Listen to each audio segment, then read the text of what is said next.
Kujitambua kuna kusaidia kujua hata thamani yako.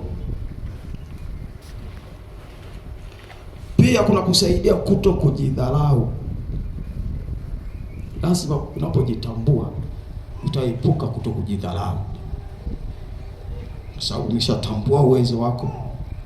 Kwa hiyo sio rahisi kujidharau, huwezi kujidharau.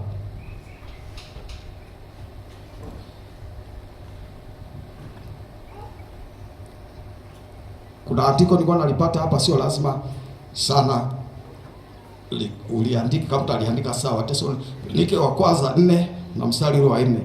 Anasema kila mtu ajue kuuweza mwili wake.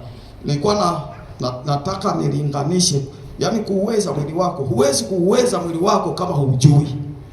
Kama wewe hujijui, huwezi. Ndio maana nasema ujijue. Lazima ujijue. Ukisha kujijua, unaishi kujielekeza mahali penye kufanikiwa. Lazima ujijue.